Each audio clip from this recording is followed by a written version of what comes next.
एका विधवेशी वयाने 15 वर्षांनी मोठ्या असलेल्या महिलेशी मोहम्मद पैगंबरांनी विवाह केलेला आहे. शिया सुन्नी या पंथाची मुळात निर्मिती कशी आणि का झाली? शिया आणि सुन्नी हा जो वाद आहे तो अलीला खलिफा करायला पाहिजे होतं का बाकीच्यांना, याच्यावरून तयार झालेला आहे. ज्यावेळेस आपण शिया आणि सुन्नी याच्यामध्ये मग काय सर उपासना पद्धतीमध्ये काही भिन्नता आहे का? जसं रमजान असू द्या, मोहरम असू द्या, नेमकं भिन्नता काय आहे की जे असं वेगळं दर्शवते दोन्ही पंथांचे? विवाह जे आहे तर ते शियांचे सुन्नींबरोबर होतात का, सुन्नींचे शियांच्या बरोबर होतात का? आणि त्याला लागूनच अजून एक प्रश्न आहे की तुमच्या दृष्टीनं पुरोगामी असणारा या दोन्हीतला पंथ कोणता आहे?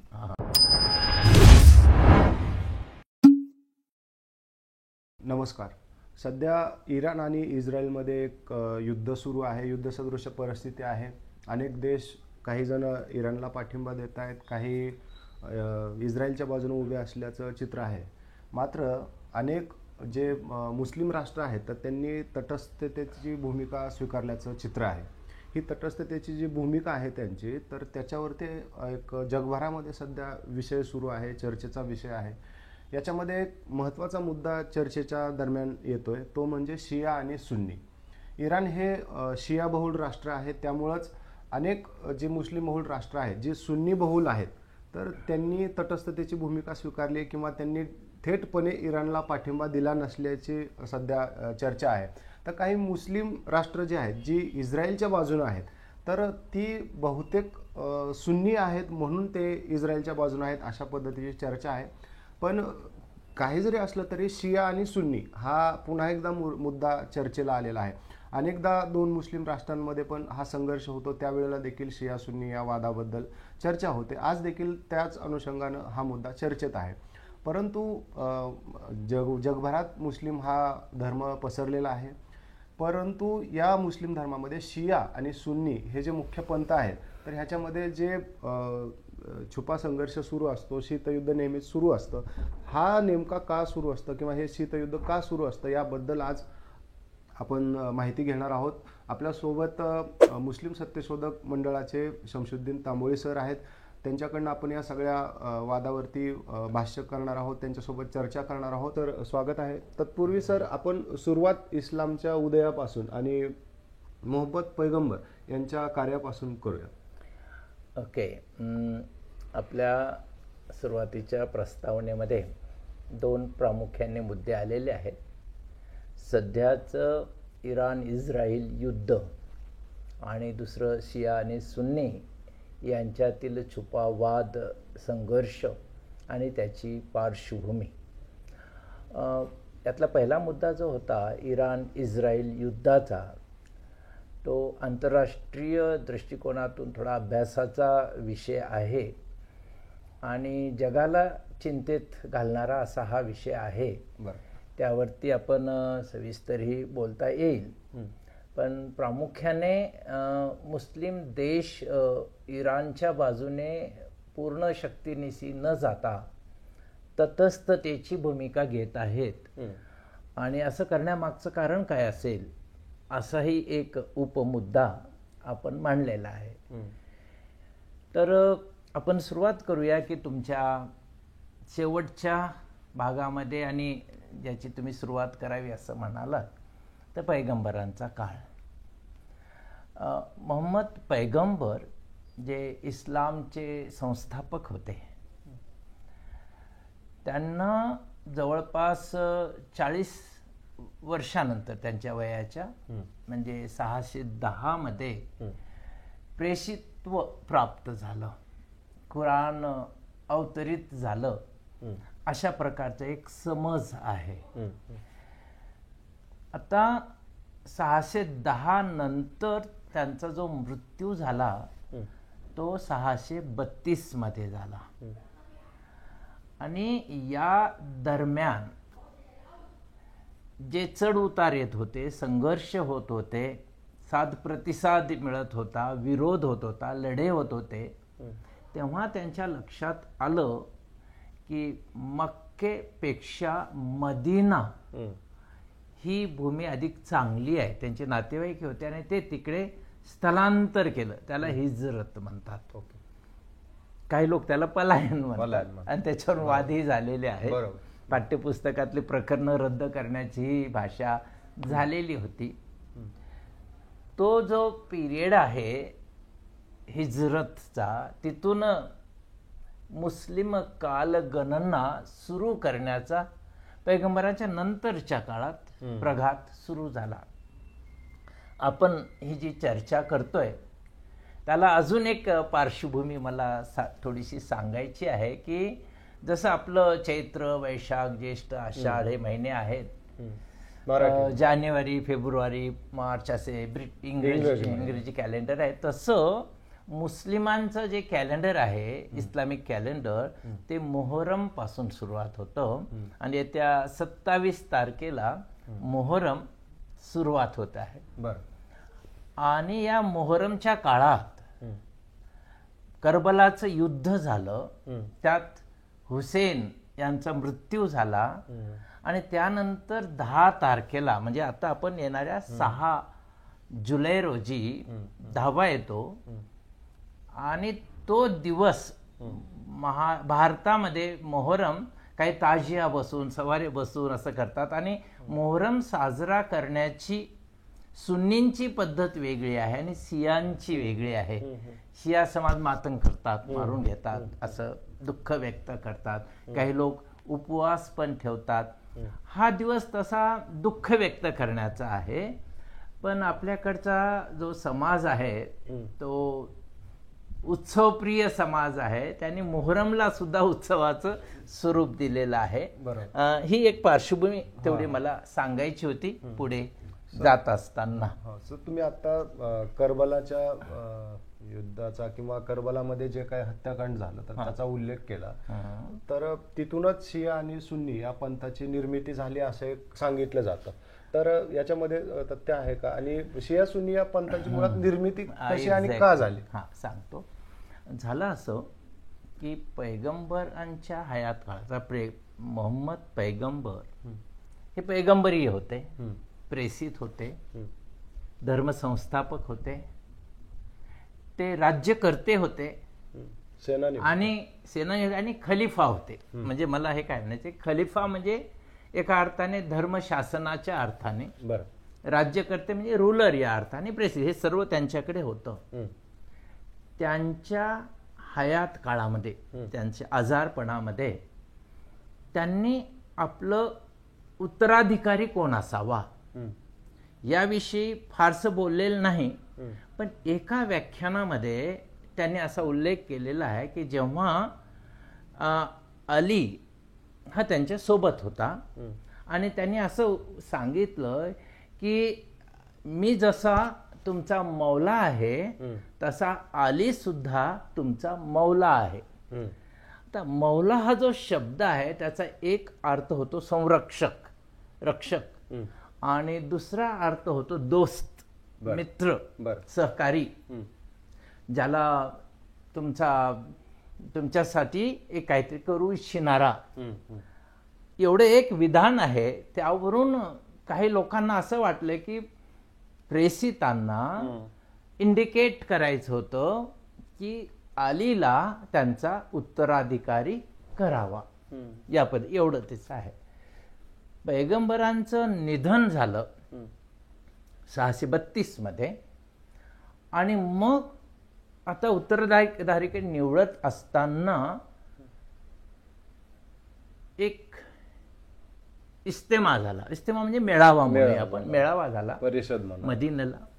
आणि त्या मेळाव्यामध्ये उत्तराधिकारी कोण असावा अशी चर्चा होत असताना अली तिथे नव्हते आणि सर्वानुमते असं ठरवण्यात आलं की पैगंबरांचे सुरुवातीपासूनचे जे साथीदार होते, ज्यांनी इस्लाम कबूल केलेलं होतं आणि त्यांची मुलगी आयशा त्यांनी पैगंबरांना पत्नी म्हणून हे केलेलं होतं, तर त्या अबू बखरना खलिफा करावा असं अनेकांचं मत पडलं.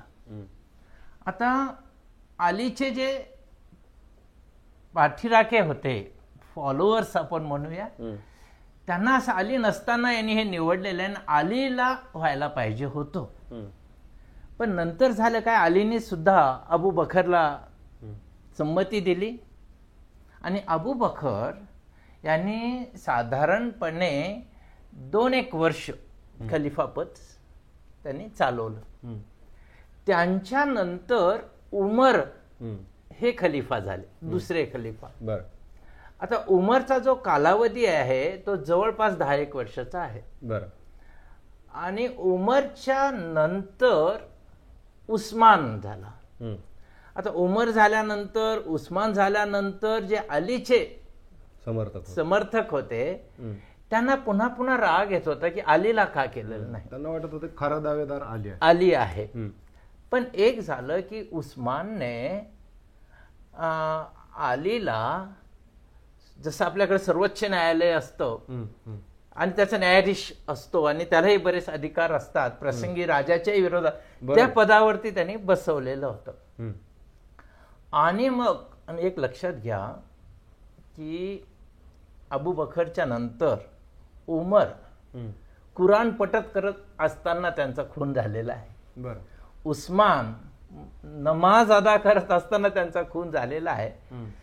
आणि त्याच्यानंतर अली सुद्धा मस्जिदीमध्ये नमाज पढत असताना त्यांचं खून झालेलं आहे. खून खराबाचा हा तसा मोठा इतिहास सुद्धा आहे. मग चौथा खलिफा म्हणून अली आलेले आहेत. आता पुढच्या भागामध्ये अलीला मानणारे जे होते ते शिया झाले, की जे शियावादी पहिल्या 3 खलिफांना न मानता ते अलीला प्राधान्य देतात. आणि बाकीचे आहेत ते सुन्नी आहेत. शिया आणि सुन्नी हा जो वाद आहे तो अलीला खलिफा करायला पाहिजे होतं का बाकीच्यांना, याच्यावरून तयार झालेला आहे. पण यांच्या कुराण जे कंपाइल्ड करण्यात आलं, आयशाला सुद्धा मान्य नव्हतं. उस्मानने, उमर पण युद्ध झालं, आयशासोबत पण झालं. तर उमरच्या काळामध्ये कुराणचं कंपाइल्ड झालं. आयशाचं त्यालाही ऑब्जेक्शन होतं. म्हणून कुराणमध्ये अनेक वेळा ज्या विसंगती दिसतात, मागे पुढे झालेल्या आहे, काही गोष्टी घातलेल्या नाहीत, काही असं जे वादविवाद आहे. आणि त्या बदल झाला म्हणजे पैगंबर स्वतः निरीक्षर होते, ते काही त्यांनी लिहून ठेवलेलंही नव्हतं. मग काही पानांच्या वरती, दगडांच्या वरती, इकडे तिकडे किंवा मुखोद्गत असणाऱ्या गोष्टी सर्व एकत्र 200-300 वर्षानंतर झालेला आहे. आता माझा मुद्दा असा आहे की शिया आणि सुन्नी यांच्यामध्ये काही फरक आहे का, तर काही प्रमाणात आहे. उदाहरणार्थ सुन्नींच्या मध्ये 5 वेळची नमाज ही कर्तव्य म्हणून मानण्यात येतं. शियामध्ये 3 वेळचीच नमाज मान्य करण्यात आलेली आहे. कुराणच्या कंपाइल्ड मधून सुद्धा काही गोष्टी आहेत. सुन्नी हे सर्वानुमते किंवा लोकांचं सेन्सस घेऊन, विचारविनिमय करून लोकांच्या मधून खलिफा निवडावा या मताचे आहेत. तर शियांच्या मध्ये त्यांच्या घराण्यातले कुणीतरी असायला पाहिजे, घराण्यातून असायला पाहिजे अशी इच्छा आहे. गंमत सांगतो तुम्हाला की हे जे अली आहेत, तर मोहम्मद पैगंबरांचे जे चुलते होते अबू तालिब, ज्यांनी कधीच इस्लाम स्वीकारला नाही, त्यांचा हा मुलगा आहे, चुलत्यांचा मुलगा. आणि प्रेषितांनी सुद्धा तुम्ही इस्लाम स्वीकारा असा आग्रह त्यांना कधी केलेला नव्हता. तर आणि हे जे अबू तालिब आहेत, पैगंबरांचे वडील वारल्यानंतर, आई तर ते 3 वर्षाचे असतानाच वारलेले होते, पैगंबरांचा मृत्यू झाल्यानंतर त्यांचं पालन पोषण करणारे अबू तालिब होते. त्याच्यानंतर अलीला त्यांनी पैगंबरांनी सुद्धा सांभाळलेलं होतं. म्हणजे अली हा तसा चुलत भाऊ पण झालेला आहे. आता अलीचं जे लग्न आहे त्यांनी फातिमा बरोबर केलेलं आहे. फातिमा म्हणजे कोण, तर मोहम्मद पैगंबरांची जी पहिली पत्नी आहे तिचं नाव खदिजा असं आहे. की खदिजा त्यांचं लग्न करत असताना पैगंबर 25 वर्षाचे होते आणि खदिजा या 40 वर्षाच्या होत्या. म्हणजे पैगंबरापेक्षा 15 वर्षांनी वयाने मोठ्या आणि विधवा होत्या. त्या मोठ्या व्यापारी होत्या. त्यांच्याशी त्यांनी लग्न केलं. नात्याने हे चुलत भाऊ बहीण झाले. मुस्लिमामध्ये ते मान्यता आहे त्याला की फक्त एका आईचं दूध पिणारे नसले पाहिजे, एवढीच एक त्याच्यामध्ये अट तेव्हा घालण्यात आलेली आहे. सर मला अजून हे नाही समजलं की खदिजा 40 वर्षांच्या आणि मोहम्मद पैगंबर 25 वर्षांचे पहिलं लग्न आहे. कसं काय झालं, खदिजा ज्या होत्या त्या निष्णांत अशा व्यापारी होत्या आणि मोहम्मद हे त्यांची कीर्ती चांगली होती. मोहम्मद त्यांचे सहकारी झाले आणि झालं असं की त्या उच्च म्हणजे या मोहम्मदपेक्षाही वरच्या स्थानावर असणाऱ्या सामाजिक दृष्ट्या आर्थिक दृष्ट्या अशा त्या होत्या, ख्याती पसरलेली होती. आणि एकदा व्यापाराच्या निमित्ताने जात असताना खदिजाने पूर्ण विश्वास टाकला आणि तिकडे जाऊन फार मोठा नफा झाला. आणि हा सगळा नफा कुठल्याही पद्धतीची कुठली गोष्ट न लपवता प्रामाणिक पद्धतीने त्यांनी खदिजाला आणून दिलं. त्या एका कृतीवरती खदिजा फार खुश झाली आणि मग तो प्रस्ताव आला की लग्नाच्या बाबतीमध्ये म्हणजे एका विधवेशी वयाने 15 वर्षांनी मोठ्या असलेल्या महिलेशी मोहम्मद पैगंबरांनी विवाह केलेला आहे. आणि पहिली पत्नी खदिजा यांचं मृत्यू होईपर्यंत त्यांनी दुसरं लग्न केलेलं नाही आहे. बरं. दुसरे जे लग्न झालेत ते त्यांना प्रेषित्व आलेलं आहे, ते राज्यकर्ते झालेले आहेत, वेगळे लोक जोडल्या गेलेत.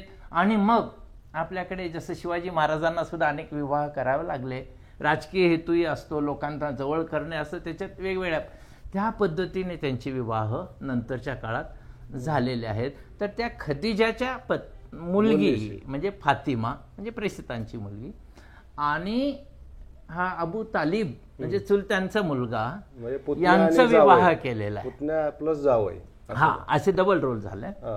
पण झालं काय की मुलीला त्या काळात खलिफा करणं शक्य नव्हतं. बरं. म्हणून फातिमा होऊ शकली नाही. पण नंतर अबू बकर झाले, मग अशी म्हटलं उमर झाले आणि उस्मान हे झाले आणि चौथे खलिफा अली झालेले आहेत. आता पुढे झालं काय, हे युद्धाच्या जे करबलाच्या युद्धाबद्दल. हा, तर त्या काळात अलीला सुद्धा म्हणजे आयशा आणि बऱ्याच लोकांशी युद्ध करावा लागला. युद्ध करत असताना अलीचं सुद्धा खून करण्यात आलं. खून झाल्यानंतर अलीचा जो मुलगा होता हसन नावाचा त्याला खलिफा पद देण्यात आले.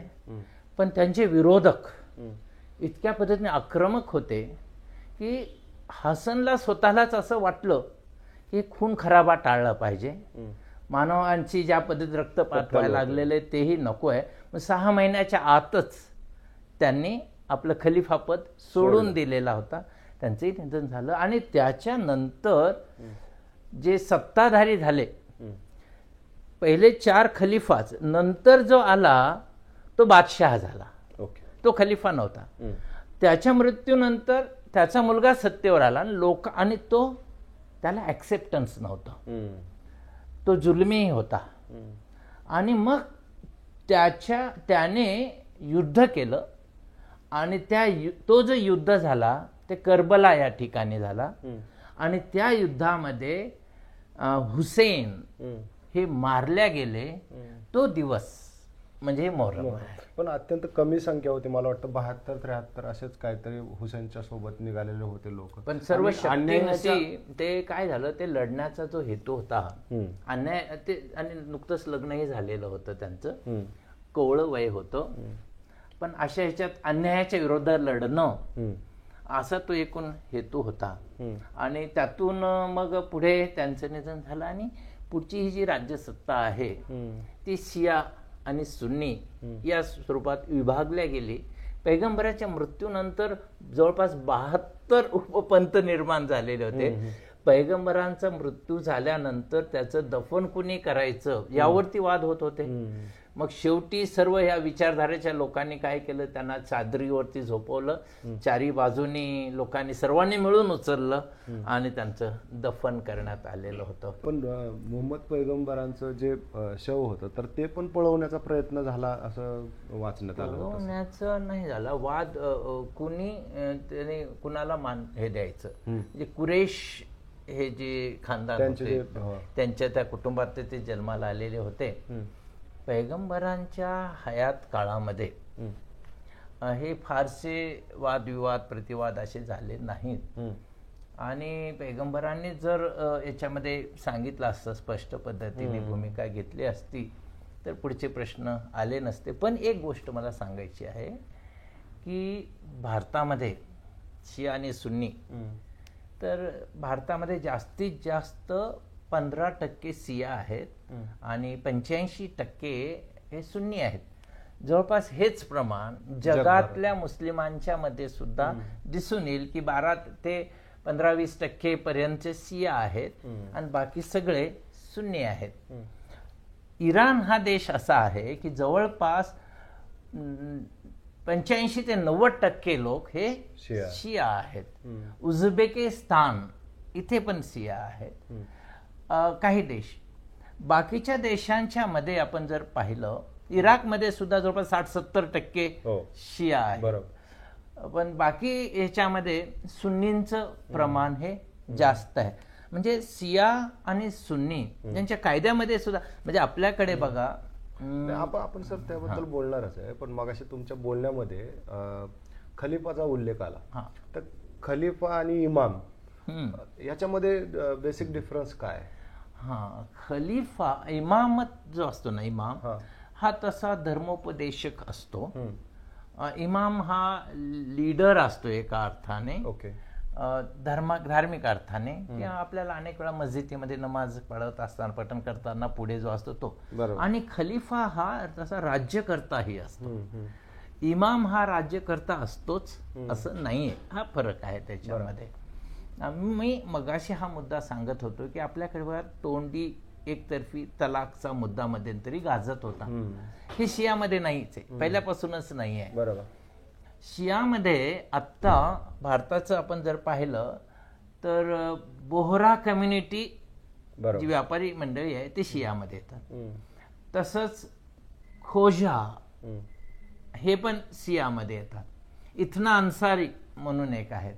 अशा काही जाती जमाती आहेत की ज्या शिया ह्याच्यामध्ये येतात. पण लखनौच्या भागात, लखनौ परिसरामध्ये शिया आणि सुन्नी यांच्या मस्जिदी वेगळ्या आहेत, कब्रस्तान वेगळे आहेत, आयडियॉलॉजी वेगळी आहेत आणि अनेक वेळा त्यांच्यामध्ये क्लॅशेस सुद्धा झालेले आहेत.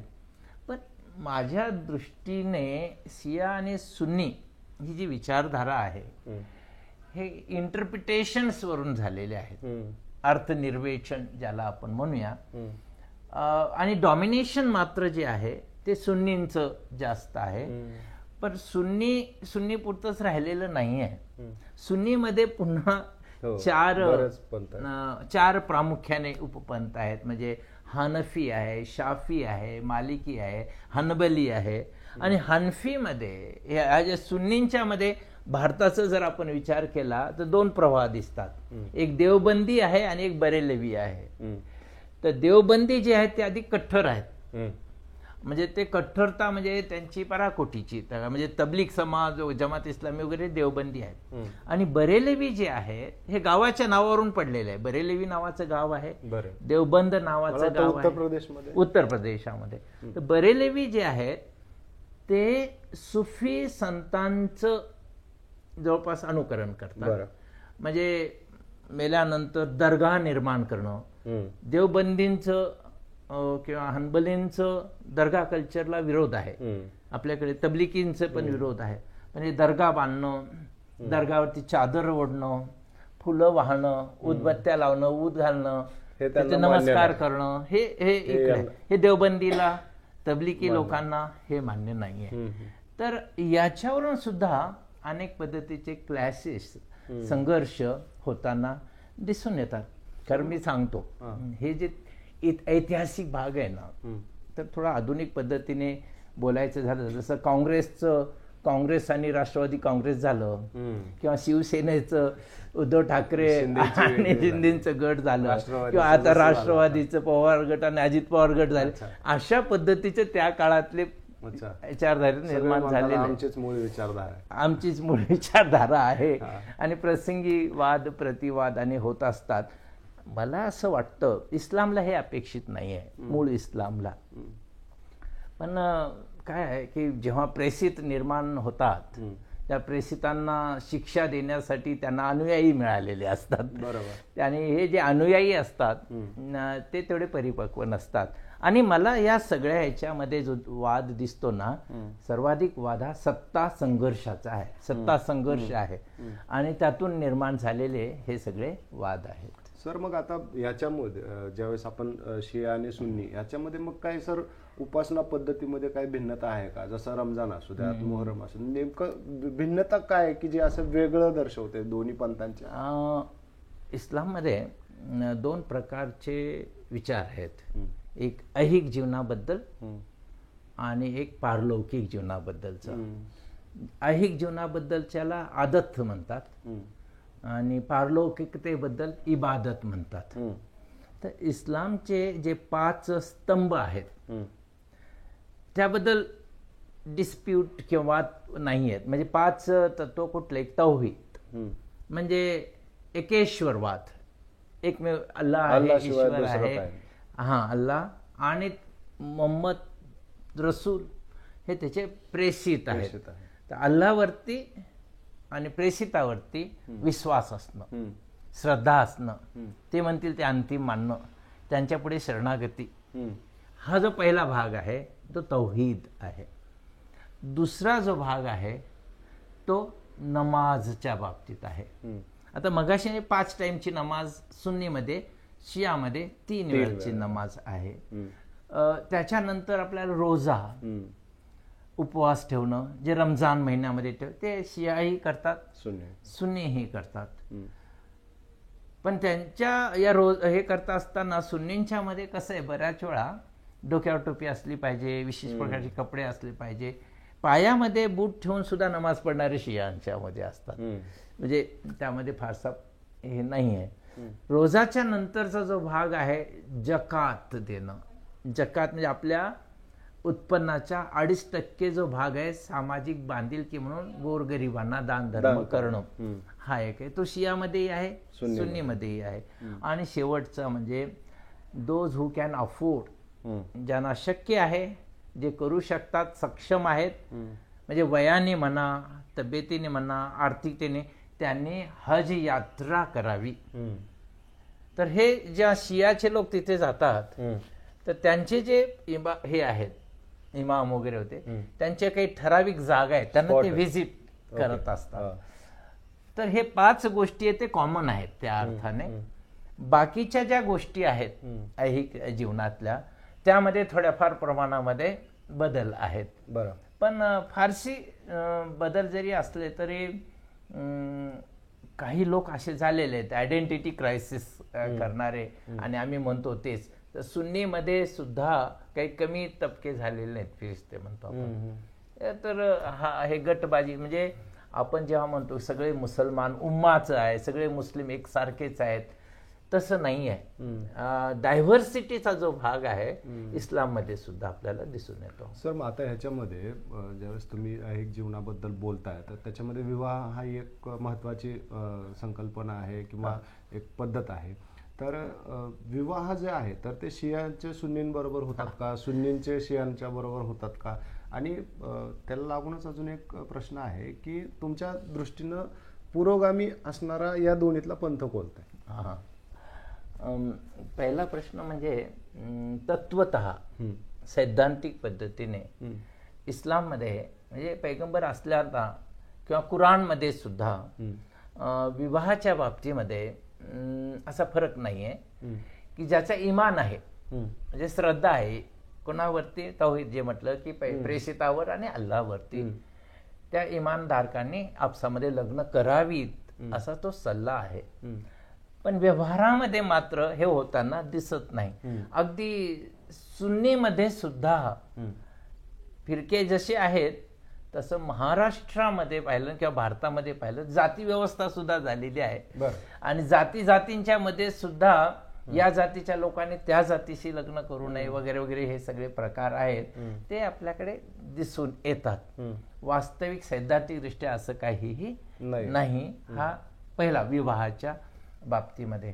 दुसरं तुम्ही काहीतरी विचारलं. दोन्ही जे पंथ आहेत तर त्याच्यामध्ये पुरोगामी तुम्हाला कुठला पंथ वाटतो? मला वाटतं पुरोगामी आणि थोडंसं परंपरावादी किंवा प्रतिगामी असे निकष लावताना दोन्हीकडे काही गोष्टी इकडच्या चांगल्या दिसतात. उदाहरणार्थ शियामध्ये राजाच्या वंशातलाच म्हणजे राजा म्हणजे खलिफा त्यांनीच राज्यकारभार चालवावा, खिलाफत चालवावी ते असं जे आहे. आणि सुन्नीमध्ये मात्र जनमत काय आहे त्यानुसार व्हावं. मग इथे पुरोगामी प्रतिगामीचं ट्रिपल तलाक सारखी जी पद्धत आहे ती शियामध्ये नाही आहे, सुन्नीमध्ये होती. पण ती पण ओरिजिनल कुराणमध्ये नाही, पण सुन्नी देशांच्या मध्ये ती होती. तेव्हा या बाबतीमध्ये पाहिलं तर आपल्याला शिया हे अधिक प्रागतिक वाटायला लागतात. हे सगळं जो प्रकार आहे याच्याबद्दल की मला वाटतं त्या समाजातलं व्यक्ती, त्यांचं शिक्षण, सामाजिक स्थान, त्यांचा अभ्यास या सगळ्या गोष्टीवरती ठरतं. किंवा असं स्पष्ट पद्धतीने शिया किंवा सुन्नी यांच्यातलं अधिक प्रागतिक कोण असं सांगता येण्यासारखे आधार नाही. सर धन्यवाद. अतिशय मौल्यवान सरांनी आपल्याला वेळ दिलेला आहे.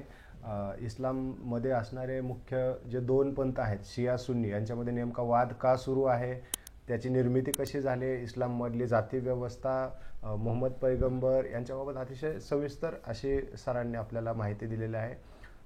तुर्तास इथंच थांबूया. धन्यवाद.